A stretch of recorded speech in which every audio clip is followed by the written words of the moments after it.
குலங்கள், கோத்திரங்கள், சாதிகள், சாஸ்திரங்கள் இவைகளெல்லாம் மக்களை நாசப்படுத்தி அழித்து விட்டது. இந்த தொடர்கதை தொடர்ந்து நடக்காமல் இருப்பதற்காக வேண்டியே அவசரமாக அருட்பெருஞ்சோதி ஆண்டவர் இந்த உலகத்திற்கு வள்ளற் பெருமானாரை அனுப்பினார். அவர்கள் இந்த உலகத்திற்கு வந்து மக்களுக்கு சமாதானம் சொல்லுகின்றார். மக்களை வேண்டி வேண்டி அழைக்கின்றார். மக்களை கூவி கூவி அழைக்கின்றார். ஏன் உரைத்தேன், இரக்கத்தால் எடுத்துரைத்தேன் என்று சொல்லுகின்றார். இரக்கமே வடிவான அருட்பிரகாச வள்ளற் பெருமானார் இந்த உலகத்து மக்களுக்கு அறைகோவல் விடுகிறார். நீங்கள் என் சன்மார்க்க சங்கத்தை சார்ந்து வாருங்கள், வாழ்ந்து காட்டுவீர்கள். இப்பொழுது இருக்கக்கூடிய வாழ்க்கை, இப்பொழுது வாழ்ந்து கொண்டிருக்கக்கூடிய வாழ்க்கை, உலக மக்கள், அது வாழ்க்கை அல்ல. அமைதி இல்லாத வாழ்க்கை, சமாதானம் இல்லாத வாழ்க்கை, சகோதர தத்துவத்தின் உதவிகரங்கள் இல்லாத வாழ்க்கை. நீங்கள் சன்மார்க்கத்திற்கு வந்து பாருங்கள். அங்கே ஆன்ம நியாயம் இருக்கிறது. நெஞ்சத்தில் இரக்கம், ஈகை, தயவு, தர்மம் அனைத்தும் அங்கே இருக்கிறது. அங்கே சமரசம் இருக்கிறது, சகோதர தத்துவம் இருக்கிறது. ஆயிரம் ஆயிரம் கடவுளர்களை குளித்து மனிதன் குழம்பி போவதற்குரிய பரிதாப படிப்பினைகள், பக்தி நியாயங்கள் அங்கே இல்லை. கடவுள் ஒருவரே, அவர் அருட்பெரும் ஜோதி ஆவார். அவர் இந்த அண்ட சராசரங்கள் அனைத்து கோடிகளையும் படைத்தவர். அவரே அருளாட்சி புரிகின்றார். அப்படிப்பட்ட தெய்வம் ஒன்றுதான். அந்த ஒன்றான மெய்யான சத்திய தெய்வத்தை நீங்கள் சன்மார்க்கத்திற்கு வந்தால்தான் தெரிந்து கொள்ள முடியும். அது மற்ற மார்க்கங்களிலே அந்த உண்மையை சொல்லவில்லை. மண்ணை போட்டு மறைத்து விட்டார்கள் என்று சொல்லுகின்றார் வள்ளலார். உலகத்தில் பிறந்த மக்கள் அத்தனை பேரும் தெய்வத்தால் படைக்கப்பட்ட புனித பிறவி ஆவார்கள். ஒவ்வொரு மனிதனும் புனித பிறவி ஆவான்.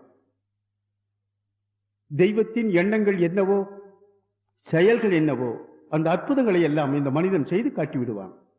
மனிதன் என்ன நினைக்கின்றானோ, என்ன செய்ய வேண்டும் என்று முயற்சிப்பானோ, அதை அவன் செய்தே முடிப்பான், வெற்றியை அடைவான். அவனுக்கு அந்த அறிவும் ஆற்றலும் எப்படி வந்தது? வள்ளலார் சொல்லுகின்றார், கடவுளை எங்கோ தேடி செல்லுகின்றாய், கடவுள் இல்லாத இடமெல்லாம் என்று சொல்லுகின்றாய், கடவுள் எங்கெல்லாம் இருக்கின்றாரோ அங்கெல்லாம் நீ இருக்கின்றாய் என்று நினைவுக்கு வருவதற்குரிய அறிவு, தெளிவு, ஆற்றல், அனுபவம் மிக குறைவு மக்களுக்கு. நீ எங்கே தேடுகின்றாய்? கடவுள் உன்னிடத்தில் முழுமை பெற்று விளங்கிக் கொண்டிருக்கின்றார். அது உனக்கு தெரியவில்லையே. உன் தேகம் என்பது சாதாரண மனித தேகம் என்று நீ எண்ணிக்கொள்ளுகின்றாய். இந்த மனித தேகத்தில் முழுமையாக கடவுள் காரியப்பட்டிருக்கின்றார் என்பதை நீ உணர வேண்டும். கடவுளின் ஆற்றல், சக்திகள் எல்லாம் உன்னிடத்தில் முழுமை பெற்றிருக்கிறது. அந்த சக்தி என்னவென்று கேட்கின்றாயா? இந்த உலகம் ஐம்பூஜ்யத்தின் தன்மையாகும். நிலம், நீர், நெருப்பு, காற்று, ஆகாயம் என்ற பிரிவுகள். மண் என்ற நிலத்தால் உனக்கு உடலாயிற்று.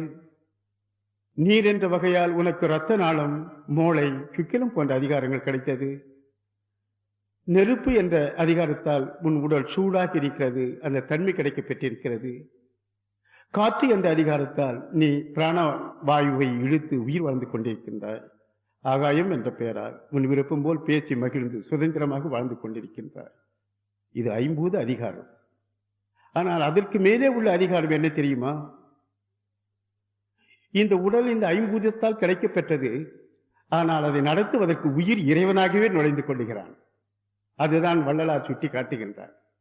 உயிர் உள்யாம் எம்முள் உயிர் இவை உணர்ந்தே உயிர் நலம் பரவுகை என்று சொல்லுகின்றார். அப்படி என்று சொல்லும் பொழுது அந்த உயிராக இருக்கக்கூடியவன் கடவுள்தான். கடவுளே கருணையாக ஒவ்வொரு ஜீவர்களுக்கும் உயிராக, அது மட்டுமல்ல, அந்த கடவுள் உயிராகவும் உள் ஒளியாகவும் வெள்ளொளி என்ற அறிவாகவும் மூன்று ஒளிகளாக ஒவ்வொரு தேகத்திலும் நிறைவு பெற்றிருக்கின்றார். அதனை வள்ளலார் சொல்லுவார், முச்சட ராதியால் எச்சக உயிரியும் அச்சக காத்தருள் அருட்பெரும் ஜோதி என்று சொல்லுவார். உள்ளொளி, உயிரொளி, வெள்ளொளி என்ற மூன்று ஒளியும் இறைவன் தான். தன்மை, உணர்ச்சி, மன ஒளி, கண்ணொளி, ஆன்ம ஒளி என்பதெல்லாம் இறைவன் தான். ஐம்பூத தத்துவமும் உன் தேகம் என்ற அந்த பொருள் இறைவன். இந்த ஒளிகளாக இருந்து உன்னை இயக்குவதற்குரிய அனுகிரகமாக இருக்கக்கூடிய அந்த இயக்கமும் இறைவன். ஆகவே இப்படி முழுமை பெற்று உன் உடலிலே நிறைவு பெற்ற அந்த கடவுளை நீ அறிந்து கொள்ளாமல் நீ யாரோ என்று எண்ணிக்கொண்டு எங்கோ இருக்கக்கூடிய கடவுளை தேடி அடைய வேண்டும் என்ற அவாவியலில் நீ போய்கொண்டே இருக்கின்றாய். இப்படி போவதற்கு காரணம் என்ன? முன்போதனைகள், தெய்வத்தை பற்றி சொல்லிய கருத்துக்கள், பக்தியின் வழிபாடு முறைகளில் சரியான பாடங்கள் இல்லை என்பதுதான் வள்ளலாரின் தீர்ப்பு. அவைகள் சரியாக இருந்தால் நீ கடவுளை தேடி அலைய வேண்டியது இல்லையே.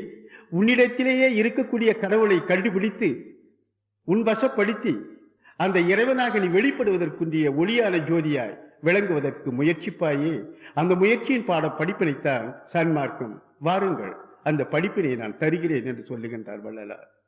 சன்மார்க்கம் சொல்லுகிறது, கடவுள் வேறல்ல, நீ வேறல்ல, நீயும் கடவுளும் ஒன்றாக நிறைந்து ஒன்று கலந்து இருக்கிறீர்கள். ஆனால் நீ அந்த கடவுளை ஆராய்ந்து தெளிந்து பற்றி கொண்டு அவரோடு காரியப்பட்டு போகின்ற தெளிவுக்கு வருகின்ற படிப்பினை இல்லை உனக்கு. அதனை பெற்றுக்கொள்வா சன்மார்க்கத்துக்கு என்று அழைக்கின்றார். சன்மார்க்கம் மனிதனின் இறப்பை ஒழிப்பதற்காக வந்தது. கிரேதா திரேதா துவாபரா கலியுகம் வரைக்கும் பிறந்த மனிதன் இறந்து கொண்டே இருப்பான், பிறப்பவன் இறப்பான் என்றுதான் முடிவு.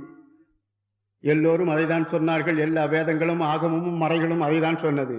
ஆனால் வள்ளலார் சொல்லுகின்றார், என் மார்க்கம் இறப்பொழிக்கும், சன்மார்க்கம் தோழி என்று சொல்லுகின்றார். உலகத்தில் பிறந்தவர்கள் இறக்க வேண்டிய அவசியம் இல்லை. இறந்து போவது என்பது அவருடைய அறியாமை, அவருடைய தெரியாமை, அவருடைய மருள். இங்கே சன்மார்க்கம் மனிதனை இரவா நெறிக்கு ஆளாக்கி மரணமில்லா பெருவாழ்வை கொடுப்பதற்காக வேண்டிய அதிகாரங்களை சுமந்து காத்துக்கொண்டு வரவேற்கிறது உலக மக்களை.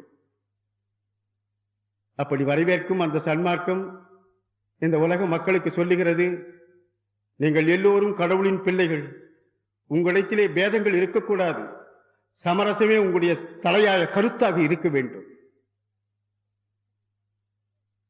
அவன் இந்தியனாக இருந்தாலும், ஜப்பானியனாக இருந்தாலும், ரஷ்யனாக இருந்தாலும், அமெரிக்கனாக இருந்தாலும், சீனாக்காரனாக இருந்தாலும், மற்றும் எந்த தேசத்தவனாக இருந்தாலும், அவன் கடவுளின் படைப்பாகிய இயற்கை தோற்றத்திலே உன்போல் உருவானவன். அவனுடைய ஆன்மாவும் உன்னுடைய ஆன்மாவும் இறைவனுடையது. அவனுடைய உயிரும் உன்னுடைய உயிரும் இறைவனுடையது. இறைவனே உலகத்தின் எல்லா உயிர்களுக்கும் ஆன்மாவாகவும் உயிராகவும் உடலின் தத்துவங்களாகவே நிறைந்திருக்கின்றார். ஆகவே நீ ஆன்மா என்ற பெயரால் நியாயத்தை கொள். வெறுப்பதற்கென்று ஒன்றுமே இல்லை, பிரித்து பேசுவதற்கென்று ஆதாரமே கிடையாது. ஒன்று சேர்ந்து வாழ்வது என்ற உண்மை சத்தியத்தை தவிர வேறொன்றுமே இல்லை. இதை பிரித்து காட்டியது, வேதப்படுத்தியது எல்லாம் நமக்கு வழிமுறை சொன்ன பெரியவர்கள் தவறாக சொல்லிவிட்டார்கள் என்பதுதான் அடிப்படை காரணம். முறையாக சொல்லி இருந்தால் மனித சமூகத்தில் வேதம் ஏது, பிரிவேது, கூறு ஏது, அவன் வேறு, நான் வேறு, இவன் வேறு, அவன் வேறு என்று சொல்லுகின்ற கருத்தெல்லாம் ஏது? எல்லாம் ஒன்றுதானே. அப்படி வாழ முடியவில்லையே. அந்த வாழாத வம்புக்கு வகையில்லாத படிப்பினையை சொல்லி மார்க்கங்கள், சமயங்கள், மதங்கள் என்ற பெயரால் வழிகளை காட்டி அக்கிரமத்தில் முடித்த அந்த நீதி இருக்கிறதே, அதுதானே இந்த உலகத்தின் இன்று சமாதானம் இல்லாத வாழ்க்கைக்கு சம்பளமாக போய்விட்டது, ஊதியமாக போய்விட்டது. சன்மார்க்கம் சொல்லுகிறது, எல்லா உயிர்களும் இன்புற்று வாழ்வு என்று சொல்லுகிறது. ஏன்? எல்லா உயிர்களுமே மதிக்கத்தகுந்தது, போற்றத்தகுந்தது, வணக்கத்திற்குரியது. கடவுளின் படைப்பு எது வேற்றுமைக்குரியது, எது வேண்டாம் என்று சொல்லப்படுவதற்கு தகுதி உடையது, எல்லாமே போற்றுதலுக்குரியது. ஜீவ பிறவிகளும் அப்படிதான். ஏ மனிதா, உன்னுடைய தகுதி, உன்னுடைய நிறைவு, உன்னுடைய சிறப்பு உனக்கு என்னவென்று தெரியவில்லை. அதை தெரிந்தால் அடுத்த மனிதனுடைய சிறப்பும் உனக்கு தெரியுமே. உன்னுடைய வரலாறு என்ன? உலகம் தோன்றிய காலத்தில் மண்ணாய் இருந்தாய், அதற்கடுத்து செடி கொடியானாய், அதற்கடுத்து புழு வண்டானாய், தும்பியானாய், பறவையான